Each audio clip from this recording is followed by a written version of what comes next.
제4 신해품.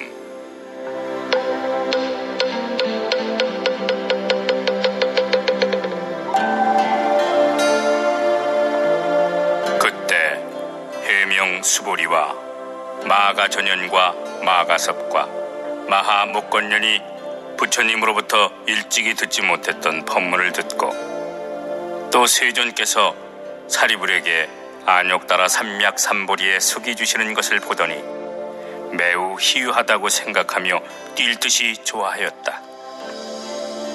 곧 자리에서 일어나 옷을 정돈하여 오른쪽 어깨를 드러내고 오른쪽 무릎을 땅에 꿇은 채 일심으로 합장하고 허리를 굽혀 공손히 부처님의 조난을 우러러보며 사려였다. 저희들은 승가의 상수로서 나이도 많고 스스로 이미 열반을 얻었으니 더 이상 할 일이 없다고 생각해서 더 정진하여 안욕따라 삼맥삼보리를 구하려고 아예 생각조차 하지 않았나이다. 세존께서는 이미 오래전부터 설법하셨으며 당시 저희들은 늘 법문 듣는 자리에 있었으나 몸이 피곤하고 게을러서 다만 공과 무상과 무장만 생각하였습니다. 그래서 보살이 닦아야 할 법과 자유롭게 신통 부리며 부처님의 국토를 깨끗이 하고 중생을 성취시키는 일에 대해서는 마음으로부터 시큰둥해 있었습니다. 왜냐하면 세존께서는 저희들로 하여금 삼계에서 벗어나 열반을 얻게 하셨고 또 저희들도 이제 나이가 들게 되자 부처님께서 보살을 교화하시는 안욕따라 삼맥삼보리에 대해서 한 번도 괜찮다고 부러워하지 않았던 탓입니다. 그런데 지금 저희들은 부처님 앞에서 성문에게도 안욕따라 삼맥삼보리의 수기를 주시는 것에 대해 듣고 나니까 마음이 너무 환희하여 일찍이 없던 희유함마저 느끼게 되었습니다. 지금 호련히 희유한 법에 대해 듣고 나자 스스로 생각해도 정말 다행스러울 정도로 너무 크고 좋은 이익을 얻게 되었나이다. 즉 한량없이 진귀한 보배들을 일부러 구하지 않았는데도 저절로 얻은 셈이옵니다. 세존이시여, 저희들이 이제 알기 쉽게 비유를 들어서 이 뜻을 밝히겠습니다. 예를 들어 어떤 사람이 나이 어릴 적에 아버지와 헤어지게 되어서 다른 나라에서 10년, 20년, 아니 50년이나 오랫동안 떠나 살게 되었습니다. 나이는 많은 데다 곤궁하여 사방으로 비럭질하며 의식을 구하였는데 우연히 본국으로 차츰 향하게 되었답니다. 그 아버지는 이전부터 아들을 찾아다니다가 아직 찾지 못하고 어느 성에서 잠시 머물고 있었습니다. 그 집은 아주 부자여서 재물이 한량없이 많으니 금, 은, 유리, 산호, 호박, 파리어, 진주 등 온갖 보배들이 수많은 창고마다 가득 찼습니다. 하인과 청지기와 신하, 보좌관, 관리인, 일반인들도 아주 많이 있었고 코끼리, 말, 수레, 소, 양들도 헤아릴 수 없이 많았습니다. 게다가 전곡을 빌려주고 받는 이익금으로 타국과 무역을 하였으니 장사하는 상인과 손님들도 역시 많아서 매우 북적거렸습니다. 그때의 빈궁한 아들은 여러 마을을 비럭질로 떠돌며 나라와 몇몇 고을을 지나다가 마침내 아버지가 살고 계시는 성에까지 이르게 되었습니다. 아버지는 늘 아들을 생각하였습니다. 헤어진 지 벌써 50여 년이나 되었거늘 하지만 여태까지 어느 누구에게도 그 사실을 말한 적이 없었습니다. 그냥 혼자서만 생각하고 마음으로 한탄하면서 또 생각하되 나이는 자꾸 늙어만 가는데 재물은 산더미처럼 불어나는구나. 아무리 금과 은 등 각종 진귀한 보배들이 창고마다 가득하더라도 자식이 하나도 없으니 내가 하루아침에 죽고 나면 재물도 산산이 흩어져 버릴 것이 아닌가. 이렇게 재산을 물려줄 사람이 없어서 은근히 매양 그 자식만을 기다리며 또 생각하기를, 내가 만약 자식을 만나서 재물을 전해줄 수 있다면 마음이 홀가분하고 즐거워서 아무런 근심 걱정이 없으련만.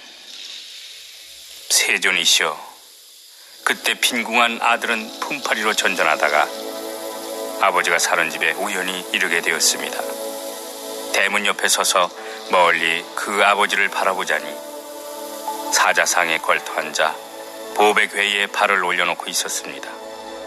그리고 많은 파라문과 찰리와 거사들이 공경히 둘러서서 모시고 있었습니다.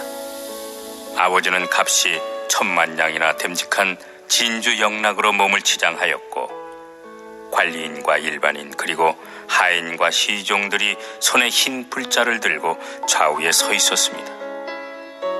게다가 보배 휘장을 치고 온갖 꽃번을 들이웠으며 향수를 땅에 뿌리고 여러 가지 이름난 꽃잎을 흩뿌렸습니다. 더욱이 각종 보물들을 벌려놓은 채 내어주고 받았나니 이처럼 여러 가지로 장엄함에 위엄과 덕이 한층 높아 보였습니다. 빈궁한 아들은 아버지의 커다란 세력을 확인하자 곧 두려운 마음을 품고 여기까지 온 것을 후회하며 속으로 가만히 생각하였습니다. 저분은 왕이거나 왕족일 것이야. 내가 품을 팔아 삭세를 받을 만한 것이 아니로구나. 그러니 차라리 가난한 동네로 가서 일할 땅이 있으면 내 힘껏 일하고 벌어서 의식을 얻는 편이 낫겠다. 자칫 여기서 오래 머물거리고 있다가는 강제로 붙들려 일을 하게 될지도 모르지. 이렇게 생각하고는 급히 그곳을 떠났습니다. 당시 부유한 장자는 사자좌에서 자기 아들이 온 것을 이내 알아채고 마음으로 크게 기뻐하며 이렇게 생각하였습니다. 나의 창고에 가득 찬 재물들을 물려받을 사람이 이제 제 발로 왔구나. 아무리 생각해도 만날 수가 없더니만 후련히 제 발로 직접 찾아왔으니 이것이야말로 내가 바라던 바가 아닌가.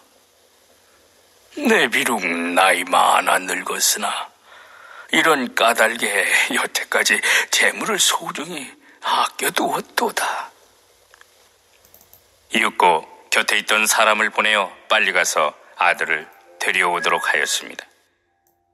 장자의 심부름꾼이 급히 가서 그를 붙잡으니 비렁뱅이 아들은 놀라 원망하며 크게 부르짖었습니다. 나는 아무 잘못한 것도 없는데 어찌하여 붙잡아 가느냐? 그러자 심부름꾼은 더욱 단단히 붙잡고 강제로 끌고서라도 데려가려고 하였습니다. 빈궁한 아들이 생각하기를, 죄도 없는데 붙들려가게 되었으니 반드시 죽고 말겠구나. 이런 생각이 들자 더욱 겁이 나서 정신을 잃고 땅에 쓰러져 버렸습니다. 장자인 아버지가 멀리서 그 광경을 보고는 심부름꾼에게 말하되, 그 사람을 쓰지 않을 터이니 강제로 데려오지 말고 냉수를 얼굴에 뿌려서 빨리 깨어나게 하여라. 그리고 다시는 그와 말도 하지 마라. 왜냐하면 아버지는 아들의 마음이 용렬해졌음을 알았으며 자신의 호사함과 고귀함이 아들에게는 받아들이기 어려운 점이 될 수도 있다는 사실을 이해했기 때문입니다. 그래서 자기 아들인 줄을 알면서도 일부러 어떤 사람에게도 그가 자기 아들이라고 말하지 않은 채 심부름꾼에게 다음과 같이 말하도록 시켰습니다. 내가 너를 놓아줄 터이니 네 마음대로 가거라. 빈궁한 아들은 너무 좋아서 일찍이 없던 희함을 느끼며 땅에서 벌떡 일어나 가난한 마을로 가서 밥벌이를 하였습니다. 그때 장자는 아들을 유인하여 데려오고자 방편을 베풀어 모양이 초라하고 보잘것없는 두 사람을 은밀히 보내어 이렇게 일렀습니다. 너희들은 저곳에 가서 저 사람에게 넌지시 말하기를 저기 품을 팔 곳이 있는데 삭슬 2배로 준다고 말하거라. 그래서 저 사람이 허락하거든 데리고 오되 무슨 일을 할 것이냐고 묻거든 똥걸음을 치는 일이라고 답하여라. 그리고 우리도 너와 함께 그곳에서 품을 팔 것이다 라고 하여라. 곧 두 사람이 빈궁한 아들을 찾아가서 주인이 시킨 대로 말을 하자 그때 빈궁한 아들은 품삯을 먼저 받기로 하고 똥걸음을 치우게 되었습니다. 아버지는 아들을 보니 한없이 불쌍하고 안타까웠습니다. 어느 날 창틈으로 멀리 아들을 보건대 야이고 초췌하며 먼지투성이고 더럽기 짝이 없는 데다 말할 수 없이 지저분했습니다. 장자는 곧 목걸이와 부드러운 의복과 장신구 따위를 벗어던지고 때묻고 허름한 옷으로 갈아입었습니다. 흙과 먼지를 몸에 묻힌 채 오른손에는 똥걸음치는 그릇을 잡고 조심스럽게 일꾼들 있는 곳으로 가서 여러 사람들에게 말하였습니다. 너희들은 부지런히 일하고 게으름을 피우지 마라. 이런 방편으로 그 아들에게까지 다가가서 또 이르기를 여보게 이 사람아, 자네는 여기서만 일하고 다른 곳에는 아예 가지 말도록 하게. 그러면 품삯도 더 올려줄 것이며 온갖 필요한 그릇이랑 곡식, 소금, 그리고 식초 같은 일용품 따위도 걱정하지 않도록 대주겠네. 또한 늙은 일꾼도 있으므로 쓸 일이 있다면 언제든 붙여줄 터이니 편안히 안심하고 일하며 잘 지내도록 하게나. 난 자네 아버지와 같으니 다시는 염려하지 말게. 나는 늙었지만 자네는 젊지 않은가. 그리고 자네가 항상 일을 할 때에 속이고 성내거나 원망하는 등 일체 불평이 없어서 다른 일꾼들과는 좀 다르더구만. 따라서 이제부터는 내 친자식처럼 여기겠네. 이리하여 장자는 빈궁한 아들에게 이름을 다시 지어주며 우리 아이라고 애칭으로 불렀습니다. 그때 빈궁한 아들은 비록 이렇게 대우받는 것이 기쁘기는 했지만 그래도 자기 생각에는 객지에서 온 천한 사람이거니 하여 20년 동안이나 똥걸음만 치고 살았습니다. 이렇게 지내는 동안 마음으로 서로 알고 믿게 되어 출입이 무난해졌는데도 그가 머무는 곳은 여전히 본래 있던 누추한 데를 벗어나지 못했습니다. 세존이시여, 그때 장자가 병이 들어 스스로 죽을 날이 멀지 않았음을 알고 빈궁한 아들에게 말하였습니다. 지금 나에게는 금과 은, 진귀한 보배들이 창고마다 아주 잔뜩 있도다.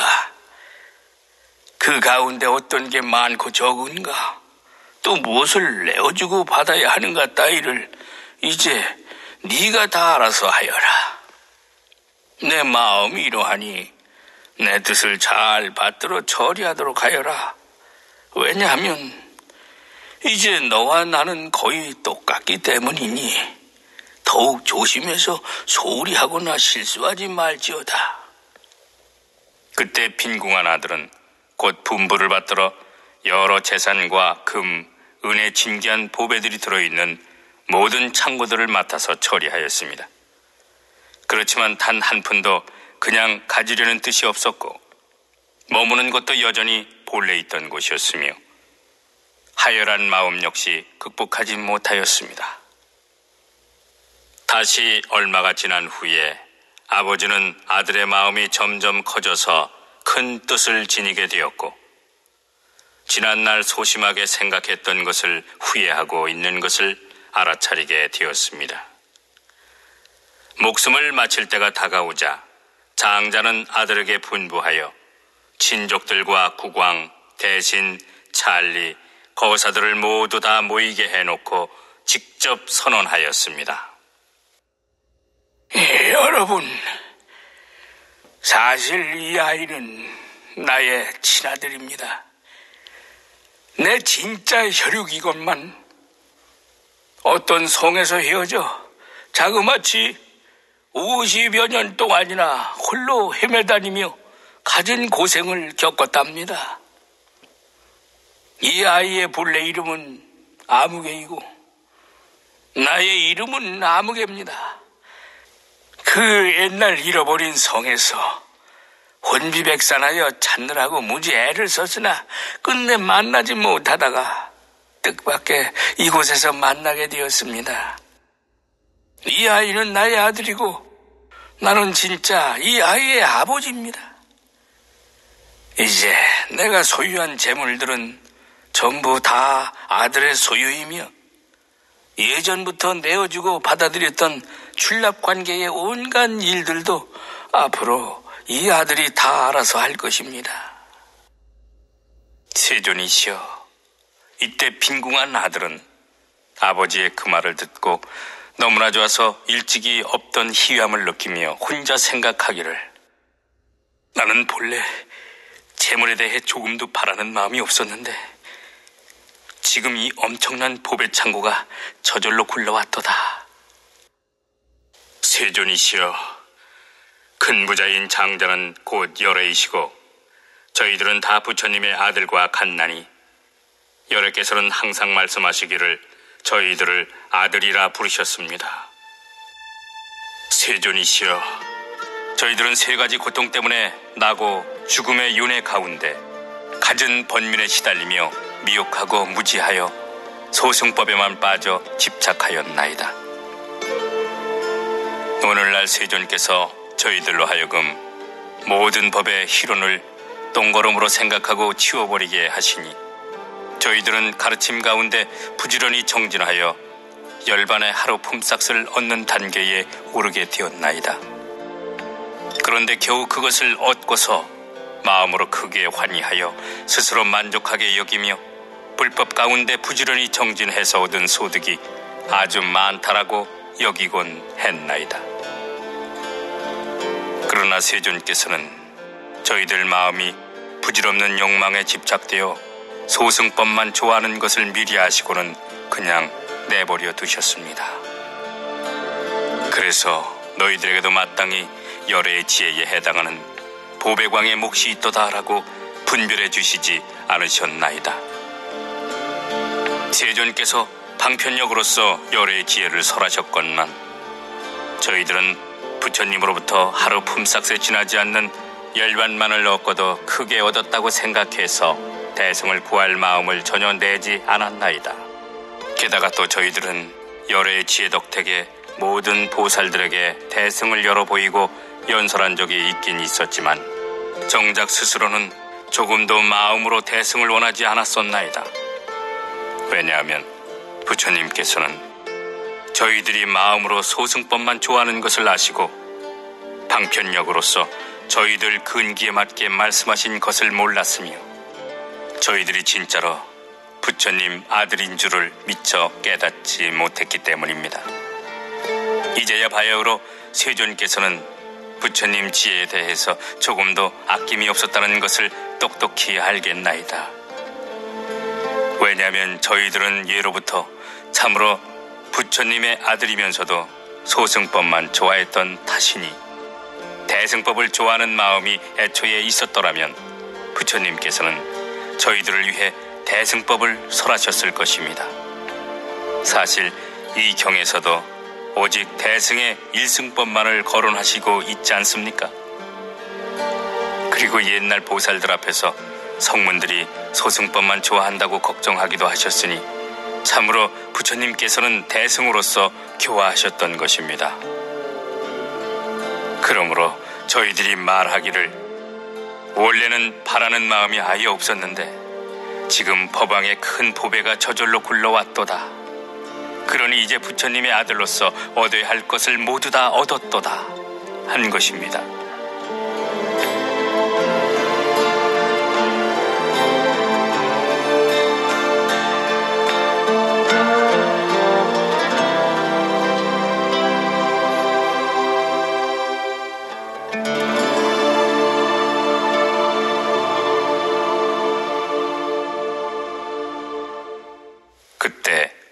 마하가섭이 거듭 의미를 표현하고자 괴성으로 사례였다. 저희들은 오늘날 부처님 말씀 듣고 환희심으로 뛸 듯이 좋아서 일찍이 없던 희유함을 느끼나이다. 부처님께서 성문도 성불한다 하시니 최고 값진 보뱃더미가 구하지 않았는데도 저절로 굴러온 셈입니다. 예컨대 어떤 동자 철이 없을 적에 아버지와 헤어져 멀리 타관 땅으로 돌고 돌아 50여 년이나 되었거늘 그 아버지 근심하며 사방으로 찾아다니다 하도 지쳐서 어느 성에 머물러 큰 집을 짓고 오용락 속에 파묻혀 지내게 되었는데 그 집은 아주 큰 부자여서 여러 금, 은, 자거, 만호, 진주, 유리와 코끼리, 말소, 양들과 연, 가마, 수레와 논, 밭과 하인들 게다가 문객들까지 수없이 많았으며 주고받는 이자로 널리 타국과 무역하여 상인과 고객들도 어디에나 북적되었고 천만억 사람들이 둘러서서 공경할 뿐 아니라 임금이나 왕족들마저 늘 그를 귀하게 우대했으며 여러 신하와 명문 호족들도 다 같이 받들고 존경했으니 이런 인연으로 늘 오고 가는 손이 많았나이다. 이처럼 부귀하고 큰 세력이 있으나 나이 많아서 늙게 되자 아들 생각만 더욱 간절하여 밤낮으로 생각하기를 죽을 때는 자꾸 다가오는데 어리석은 자식은 나와 헤어져 벌써 50여 년이나 되었으니 창고 안의 재물들은 어쩌면 좋단 말인가. 당시 빈궁한 아들은 옷과 밥을 구하느라 이 마을에서 저 마을로 이 나라에서 저 나라로 떠들며 얻어먹을 때도 있지만 얻어먹지 못할 때도 많아서 굶주리고 야윈데다가 몸에는 옴과 버짐까지 생겼으니 그렇게 이곳저곳 헤매며 아버지 사는 마을에 이르러 품을 팔아 전전히 생활하다가 우연히 아버지 집에 이르게 되었나이다. 때마침 장자는 자기 집안에서 커다란 보배 휘장 둘러치고 사좌자에 앉아 권속에 둘러싸여 하인들 시중받거늘 어떤 사람은 금과 은, 각종 보물들을 계산하고 재산, 출납 등을 문서에 기록하였나이다. 빈궁한 아들은 훌륭하고 존엄한 아버지를 보고 저분은 임금이거나 혹은 임금의 일가쯤 되겠구나. 놀라고 두려워 혼자 생각하되 내가 여기를 도대체 무엇 때문에 왔는가? 만일 오래 있다가 붙들리게 되면 강제로 일을 시킬지도 모르는데 이렇게 생각하고 정신없이 달아나 가난한 동리를 찾아 품팔이를 하고자 하였나이다. 장자는 이때 사좌자에 앉아 멀리서 그 아들을 바라보고는 묵묵히 아들임을 직감하고서 곧 하인을 보내어 데려오게 시켰나이다. 그러자 빈궁한 아들은 놀라 소리치고 기절하여 땅에 넘어지며 생각하기를 모르는 사람이 날 잡아가니 반드시 죽이리라. 그깟 의식을 얻으려고 뭐하러 얘까지 왔는고. 장자는 아들이 우치하고 용렬해서 자기 말을 믿지 않을 뿐더러 아버지란 사실도 믿지 않을 것을 알고는 곧 방편으로서 다시 다른 사람을 보내었으니 애꿎 눈에 키 작고 누추하기 짝이 없는 아주 볼품없는 자를 시켜 말하기를 네가 가서 저기 품팔 데가 있으니 함께 가자 하거라. 똥고름이나 치워주면 딴 데보다 곱을 준다고 말하거라. 빈궁한 아들이 그 말을 듣더니 좋다고 따라와서 똥고름을 치우며 집안 청소 깨끗이 하였나이다. 장자가 창틈으로 항상 그 아들을 내다보건대 아들이 용렬해서 천한 일 좋아하는 것을 염두에 두고 이에 때 묻고 더러운 옷으로 갈아입고서 거름치는 똥통을 직접 손에 든 채 방편으로 아들 처소에 가까이 다가가 부지런히 일하도록 당부하며 말하되 이제 너의 품삯도 올려주고 발에 바르는 기름도 줄 것이며 음식도 넉넉하게 주고 자리도 따뜻하게 해주리라. 다시 간절히 타이르기를 너는 마땅히 부지런히 일하도록 해라.